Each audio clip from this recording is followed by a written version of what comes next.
पानीपत की द्वितीय लड़ाई फिर से मुगलों का भविष्य लिखने के लिए तैयार थी। मुगलों की एंट्री किस युद्ध से हुई थी? पानीपत के प्रथम में।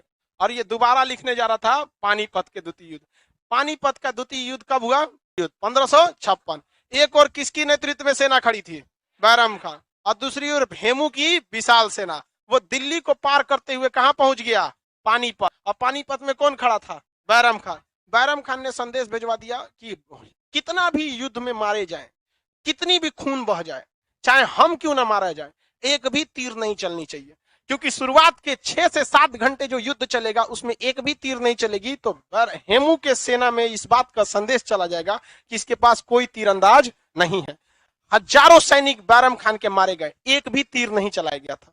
और यही सबसे बड़ी गलती हो गई किसकी? हेमू की। हेमू अपने हाथी पे खड़ा होकर लगा भाला मारने, उसको तो टेंशन फ्री हो गया कि यहाँ इसके फौज में तो कोई तीरंदाज ही नहीं है। तब इस बीच हेमू बीच में छुपा था। मेन सेनापति को बीच में रखा जाता था। रीजन क्या है कि पहले की लड़ाई में सेनापति मारा, युद्ध उसका हो गया। मान के चलिए आपके पास 1 लाख फौज है और इधर 10 गो फौज है, 10 गो वाला फौज वाला आपके सेनापति को मार दिया ना तो 1 लाख फौज वापस जाएगी। भगदड़ मच जाता था, मनोबल टूट जाता था, झंडा अपना लगा देता था कोई देना। हम फौज में भर्ती नहीं हो पाए। हमको लगता है कि अगर हम फौज में भर्ती हुए रहते ना अब तक पीओके का फाइल निपटा दिए रहते हैं। कसम से बता रहे हमारे सीओ हुआ कोई, देखो कोई ऑर्डर, मान के चलो हमसे ऊपर सीनियर रहते, बहुत हम सेलेक्ट हुए रहते तो डायरेक्ट एनडीए से लेफ्टिनेंट बनते हैं लोग। अब तक कैप्टन मेजर ओजर तक पहुंचिए गए रहते हैं। लेफ्टिनेंट के बाद कैप्टन बड़ी जल्दी बन जाता है आदमी, 6 महीना के अंदर भी बन सकते हैं। मेजर तक में कोई दिक्कत नहीं, मेजर के बाद थोड़ा टाइम लगता है, 6-7 साल लगता है लेफ्टिनेंट कर्नल तक। मेजर भी बने रहते, हमारे अंडर में हमारी कंपनी तो रहती ना। अपनी ऊपर वाला सीनियर आदेश नहीं देता मत युद्ध करो, कोई बात नहीं मत करिए, हम अपन फौज लेके घुस जाएंगे। अब वहां तड़ातड़ गोली चलेगी तब मांगेंगे रीइंफोर्समेंट चाहिए हमको, रीइंफोर्समेंट। अब दोगे ना? अब आओ, सोच रहे हम मराएंगे तो तुमको तो आना ही पड़ेगा। आओगे कि नहीं आओगे? कोई बात नहीं है।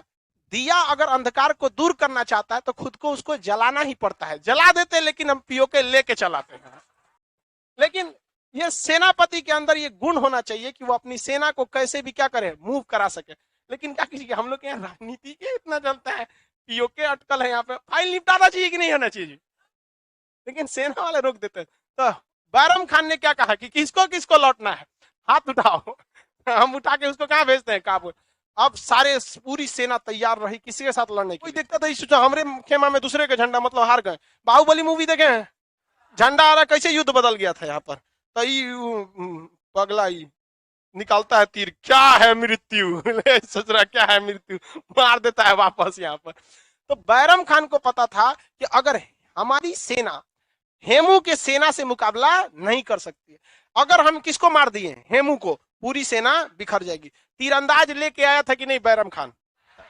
शुरुआत के 6 घंटे की लड़ाई में एक भी तीर नहीं चले। बैरम खान मरते मरते बचा था लेकिन एक भी तीर नहीं चली। बैरम खान का सख्त आदेश था तीर नहीं चलाना है यहाँ पर। और धीरे धीरे हेमू को विश्वास हो गया कि तीरंदाज तो है ही नहीं है। जब तीरंदाज नहीं है तो युद्ध में खतरा किस चीज का? मेन दूर तक तो तीरवे मार देते हैं, भाला तो सामने से दिखेगा ना। कितना तलवार, हाथी पे चढ़ा ले, तलवार का काम खत्म। हाथी पे वो बैठा था, तलवार का हथिया पे भांज पाएंगे, तलवार मार देगी, ऐसे निकल से नहीं आता है मारने हमारी राजा को। उसको न ओढ़ा के रखता था सब जंजीर से, हाथी को मारेंगे ऐसे तो कटवे नहीं करती थी, टेंशन नहीं। और खुद इतनी हाइट पे था कि भाला आइए नहीं पाएगा, भाला मारेंगे तो ऐसे मार देगा। अब भाला का स्पीड धीमा होता है ना, कौन सी नीरज चोपड़ा है क्या? मार देंगे ले ये मुंह 87 मीटर जाए नहीं ना जाएगा। तो टेंशन फ्री हो गया। और इस युद्ध में खुल के सामने कौन आ गया? हेमू। यही हो गया सबसे बेहतरीन। हेमू जैसे मैदान में आया, बैरम खान ने आदेश दिया तीरंदाजों का, अपना कोड रखा होगा कोनो न कोनो, जैसे वो कोड या संदेश बजाया पूरी चारों ओर से उसे किसने घेर लिया? तीरंदाजों ने। अभी तक एक भी तीर नहीं चलाया। और इस युद्ध में खुलकर जैसे बैरम खान युद्ध लड़ने लगे, एक तीर स्टार्ट हुई उसकी दाहिने आंख में घुस गई, दूसरा बाएं आंख में घुस गई, हेमू गिर गया। और हेमू के हाथी पर झंडा किसका लहरा दिया गया? बैरम खान का। और इस युद्ध में अपनी कुशल सोच की वजह से हेमू की सेना में क्या मच गई? भगदड़ मच गई। और महज 13 साल की उम्र में अकबर को भारत का राजा घोषित कर दिया गया। और यह पानीपत का युद्ध दोबारा मुगलों का भविष्य लिखने के लिए तैयार हो गई थी। तो पानीपत का युद्ध भारत में बहुत ही महत्वपूर्ण होता है। तो बैरम खान ने किसे जिता दिया? अकबर को। अकबर बाहर आया, चाचा हम लोग जीत गए। हाँ बेटा जीत गया। तो पहले के जमाने में जरा सोचिए इंसानियत कितनी ज्यादा होती थी। आज के वक्त में केवल इंसान रह गए। इस पृथ्वी पर जितनी जनसंख्या तेजी से बढ़ रही है, लोगों के बीच फासले भी उतने तेजी से बढ़ रहे हैं। लोग ज्यादा हो गए हैं, लेकिन दूरियां बहुत बढ़ चुकी हैं। आज के वक्त में अगर कोई बैरम खान रहता ना, तो जीतने के बाद अकबर को मार देता, चल हमारा लड़का बनेगा अब्दुल रहीम खाने खाना। सोच के देखिए, होता कि नहीं होता। लेकिन उस समय इतनी इंसानियत रहती थी जिसका कोई हद नहीं। मार देता अकबर को तो क्या हो जाता, कुछ नहीं होता। कटप्पे को देख लीजिए ना, मार देता बाहुबली भल्लाल देवहन तेन को कह के हम रहेंगे कटप्पा, देवसेना किधर हो।